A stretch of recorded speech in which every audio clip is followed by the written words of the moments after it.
Hello साथियों, मैं Anoop Singh A to Z classes के इस ऑनलाइन प्लेटफॉर्म पर आप सभी का स्वागत करता हूं। साथियों, आज हम लोग जानेंगे कि मकर संक्रांति हम लोग क्यों मनाते हैं, क्या महत्व है इसका, अन्य राज्यों में इसको किस नाम से जानते हैं, साथ ही साथ हम लोग पतंग क्यों उड़ाते हैं, मकर संक्रांति के दिन पतंग क्यों उड़ाते हैं और खिचड़ी क्यों चढ़ाते हैं, खिचड़ी मेला क्या होता है, इसके साथ साथ तिल और गुड़ के लड्डू का महत्व, ये सारी बातें हम लोग जानेंगे आज के इस सेशन में कि खिचड़ी का मेला, साथ ही साथ मकर संक्रांति और अन्य राज्यों में इसका और क्या अन्य नाम है, ये सारी बातें हम लोग आज इस क्लास में जानने वाले हैं, देखने वाले हैं, समझने वाले हैं। तो बहुत ध्यान से सुनिएगा, सारी बातें मकर संक्रांति से जुड़ी सारी बातें आप लोगों का आज क्लियर हो जाएगा। क्यों मनाते हैं, कैसे मनाते हैं, कब से मनाते हैं, सारी बातें। कभी कभी देखिएगा, कभी कभी मकर संक्रांति 14 को मनाया जाता है, कभी 15 को मनाया जाता है। तो वो सारी बातें हम लोग आज इस क्लास में देखने वाले हैं, सुनने समझने वाले हैं। ठीक है, तो ध्यान से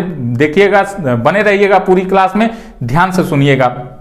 मकर संक्रांति, सबसे पहले हम संक्रांति की बात करें तो संक्रांति का ये अर्थ होता है सूर्य जब एक राशि से छोड़ करके दूसरी राशि में प्रवेश करता है तो उसे हम संक्रांति कहते हैं। एक साल में कुल 12 महीने होते हैं, तो 12 बार सूर्य एक राशि को छोड़ करके दूसरे राशि में प्रवेश करता है। लेकिन सबसे ज्यादा महत्व की बात करें तो सबसे ज्यादा महत्व इस मकर संक्रांति को माना जाता है और यह त्योहार के रूप में मनाया जाता है। सूर्य क्या होता है, धनु राशि को छोड़ करके मकर राशि में प्रवेश करता है। सूर्य धनु राशि को छोड़ करके मकर राशि में प्रवेश करता है, इसीलिए इसका नाम मकर संक्रांति हो जाता है। ठीक है, ये होता है मकर संक्रांति, जो कि हम 14 जनवरी को मनाते हैं, कभी कभी 15 जनवरी को मनाते हैं। तो वो 15 जनवरी को कैसे मनाते हैं, क्या रीजन है, ये आगे हम लोग जानेंगे।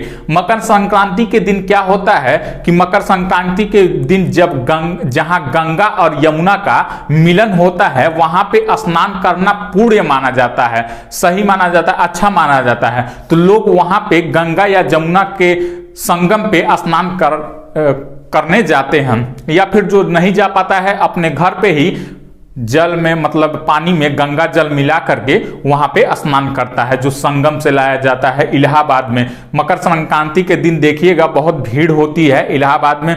वहीं स्नान करने के बाद लोग क्या करते हैं, सूर्य देव की आराधना करते हैं, उपासना करते हैं। उनकी उपासना के बाद क्या होता है, सूर्य देव की पूजा के बाद हम क्या करते हैं, गुड़ चावल तिल इसका दान करते हैं। गुड़ चावल तिल का हम लोग क्या करते हैं, दान करते हैं।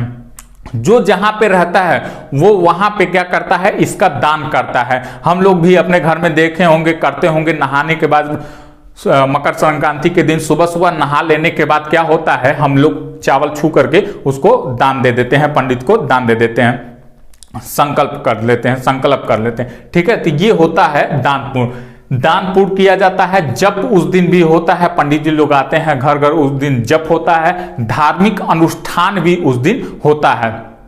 ठीक है, ये होता है उस दिन, ये मकर संक्रांति के दिन। और इसकी बात करें कि यह 14 जनवरी से कभी कभी क्या होता है 15 जनवरी को मनाया जाता है। ये क्यों मनाया जाता है, ये सुनिएगा, जानिएगा।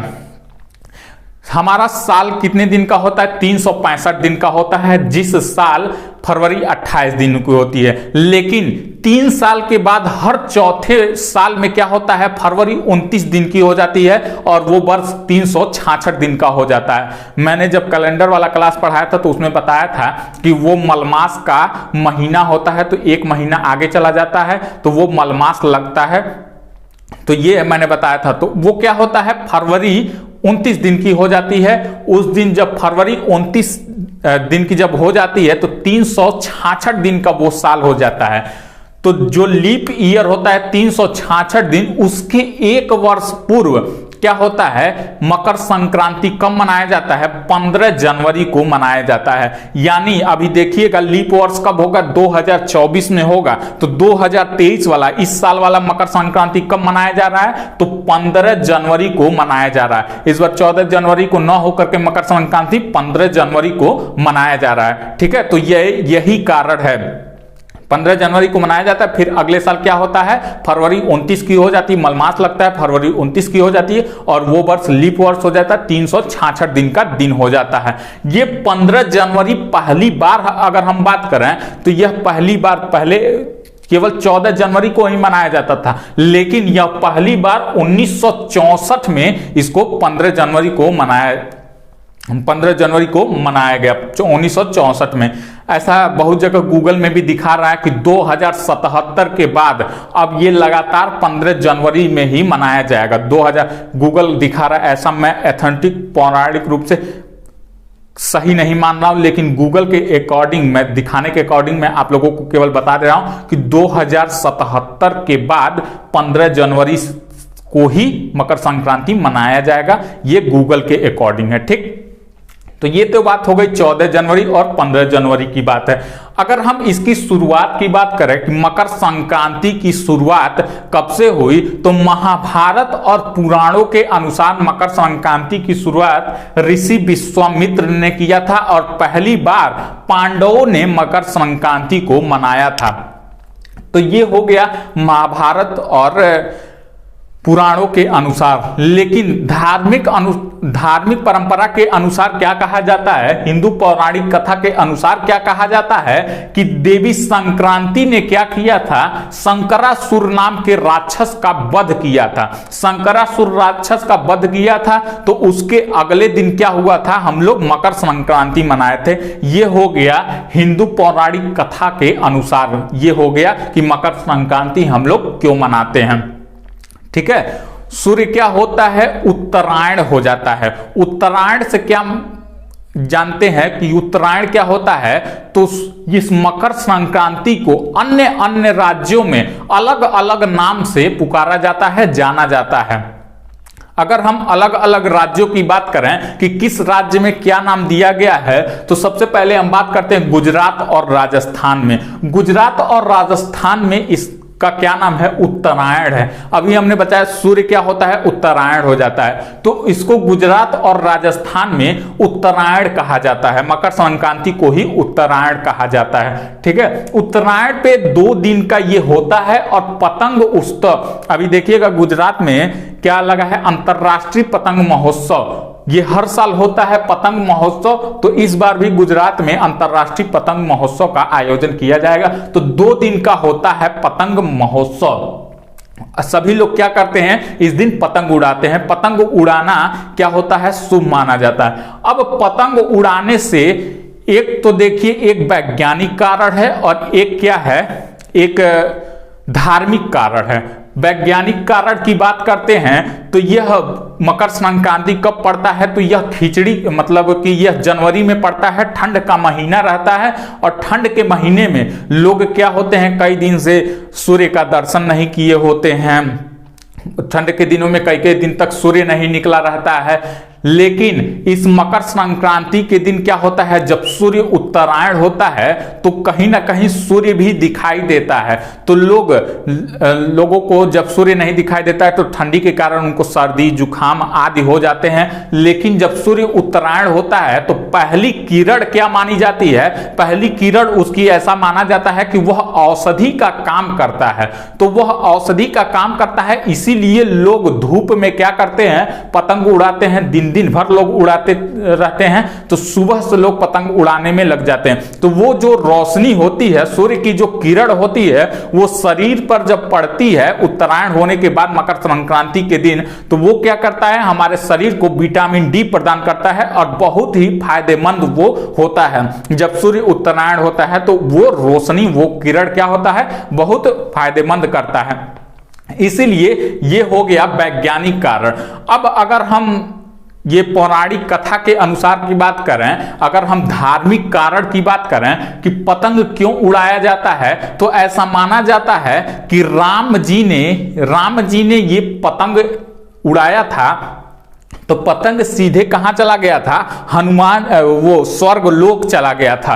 तो वहां से स्वर्गलोक जाने के बाद हनुमान जी क्या हुआ, वहां पे गए और वहां से पतंग लेकर के आने के लिए राम जी ने कहा, लेकिन वहां पे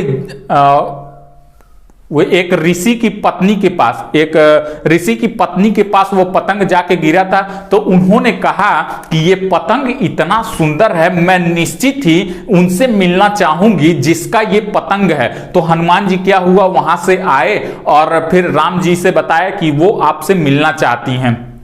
तो राम जी ने कहा कि उनसे कह देना कि मैं चित्रकूट में मिल जाऊंगा। फिर हनुमान जी गए और वहां से क्या हुआ, पतंग लेकर के आए। तो ये तो हुआ धार्मिक कारण कि राम जी ने इसकी शुरुआत की थी, तब से हम लोग क्या करते हैं, पतंग उड़ाते हैं। वैज्ञानिक कारण भी हो गया, धार्मिक कारण हो गया। गुजरात और राजस्थान में उत्तरायण के नाम से मकर संक्रांति को जानते हैं, ये भी हो गया। अगर हम उत्तर प्रदेश की बात करें तो उत्तर प्रदेश में हम मकर संक्रांति को मकर संक्रांति के भी नाम से जानते हैं और साथ ही साथ खिचड़ी के भी नाम से जानते हैं। अब आप लोगों ने देखा होगा जो उत्तर भारत है, खिचड़ी, खिचड़ी क्या होता है, चढ़ाया जाता है और खिचड़ी मेला भी लगता है। ये सारी बातें चलिए जानते हैं कि क्या होता है खिचड़ी का महत्व। खिचड़ी में क्या होता है कि खिचड़ी का मेला गोरखपुर के गुरु गोरक्षनाथ मंदिर में लगता है। खिचड़ी का मेला बहुत ही प्रमुख मेला है और पूरे उत्तर भारत का यह प्रमुख मेला है खिचड़ी का मेला। यह नए साल के शुरुआत में ही लगना शुरू हो जाता है, जबकि इसकी अगर एथेंटिक रूप से अगर शुरुआत माने तो मकर संक्रांति के दिन से ही यह शुरुआत इसकी हो जाती है। और कब तक रहता है, ऐसा माना जाता है कि इस जनवरी महीने के लास्ट तक रहता है, लेकिन यह फिर भी लगभग 1 महीना शिवरात्रि तक यह मेला चलता रहता है, खिचड़ी का मेला। अब खिचड़ी की मेले की बात करें तो गुरु गोरक्षनाथ, जिसको शिव का अवतार माना जाता है, जिसको शिव का अवतार माना जाता है, वो एक बार क्या हो रहा था, किसी से युद्ध हो रहा था तो उनके सैनिक जो नाथपंथी थे वो बहुत बीमार हो गए थे। वो जब बहुत बीमार हो गए तो एक ही में उन्होंने क्या किया, चावल दाल सब्जी को एक ही में क्या किया, मिला करके बना दिया। चावल दाल सब्जी को एक ही में मिला करके बना दिया तो वो खिचड़ी का रूप हुआ। नाथपंथी क्या हुए, इसको खा करके उनका स्वास्थ्य गिर गया था, तो इसको खा करके तंदुरुस्त हुए, हिष्ट पुष्ट हुए और मतलब उनका स्वास्थ्य क्या हुआ, ठीक होने लगा। तब से यह प्रचलित है कि यह मकर संक्रांति के दिन खिचड़ी मनाया जाता है। और खिचड़ी क्या होता है, चढ़ाया जाता है। खिचड़ी की बात करें तो यह सभी के घर बनता होगा, उत्तर प्रदेश में सभी के घर ये खिचड़ी बनता होगा। उसमें लगभग 3200 व्यंजन पड़ता है, जैसे कि हल्दी, नमक, तेल, उड़द, आलू, गोभी, मटर, टमाटर, मतलब कई तरह के 3200 व्यंजन इसमें पड़ते हैं। तो ये होता है खिचड़ी। अगर आज भी आप चले जाएं, जब खिचड़ी का मेला गुरु गोरक्षनाथ मंदिर में लग रहा है तो वहां लाखों श्रद्धालु भीड़ लगाए रहते हैं गुरु गोरक्षनाथ मंदिर में खिचड़ी चढ़ाने के लिए। लेकिन खिचड़ी का हम बता दें कि सबसे पहले कौन चढ़ाता है, तो जो वहां के मठाधीश्वर हैं, वर्तमान समय में सीएम योगी, उत्तर प्रदेश के सीएम योगी आदित्यनाथ जी हैं, तो वो सबसे पहले मंदिर में खिचड़ी कौन चढ़ाता है, तो मठाधीश्वर ही उसमें चढ़ाते हैं। तो वर्तमान समय में योगी जी चढ़ाते हैं। और इसके साथ साथ 3:30 बजे और 4 बजे के बीच में वो खिचड़ी चढ़ाते हैं। उसके बाद वहां के महंत लोग चढ़ाते हैं, ऋषि लोग चढ़ाते हैं। उसके बाद क्या होता है, मंदिर का गेट खोल दिया जाता है आम श्रद्धालुओं को खिचड़ी चढ़ाने के लिए। तो वहां लाखों श्रद्धालु 1 दिन पहले ही जाके, 2 दिन पहले ही जाके वहां पे लगे रहते हैं और रात से ही लाइन में लग जाते हैं उनको खिचड़ी चढ़ाने के लिए। तो लाखों श्रद्धालु आते हैं। अगर आपको भी मौका मिले तो गुरु गोरक्षनाथ मंदिर में, जो कि गोरखपुर में स्थित है, आप भी वहां पे आएं और खिचड़ी को चढ़ाएं, वहां के मेले को देखें कि कैसा यहां पे मेला लगता है।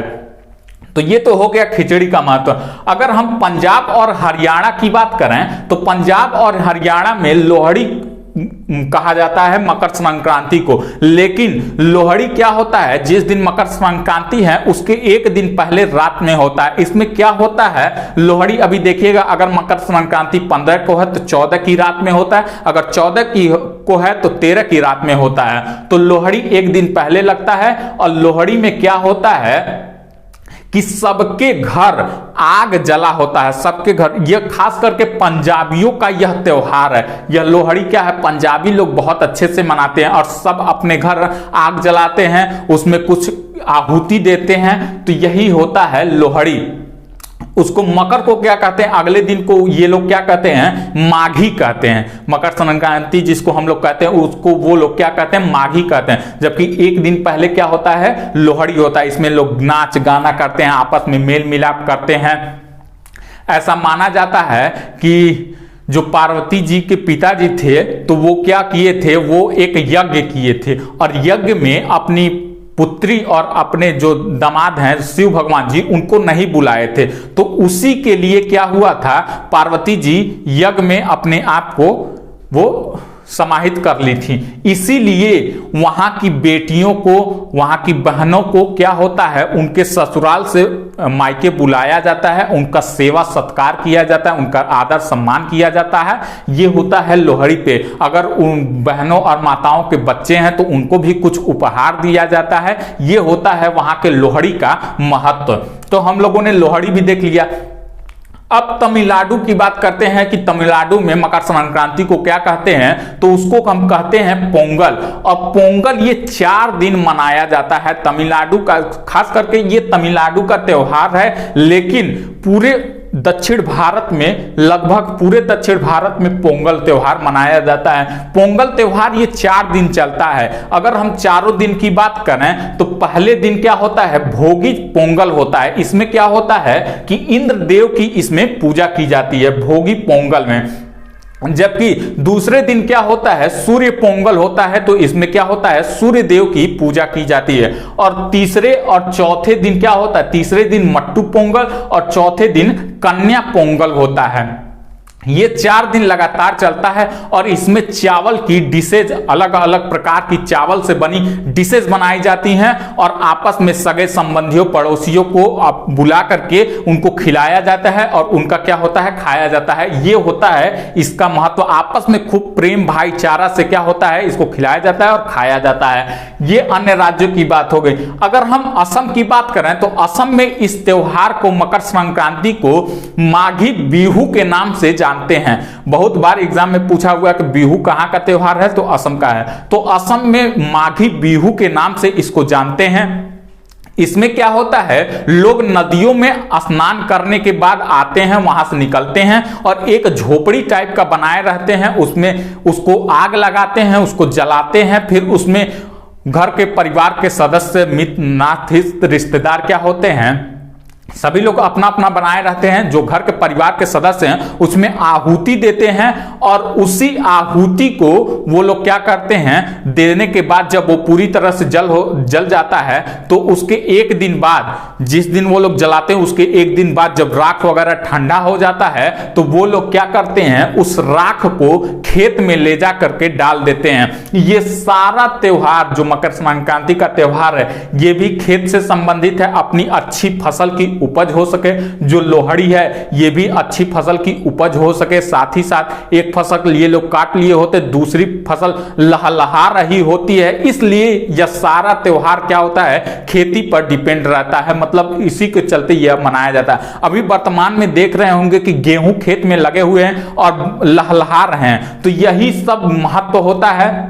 ये भी बिहू, राख क्या होता है, खेत में छीटा जाता है, उसको पूरा फैला दिया जाता है। लोहड़ी भी, पोंगल भी, ये सब खेती से संबंधित है।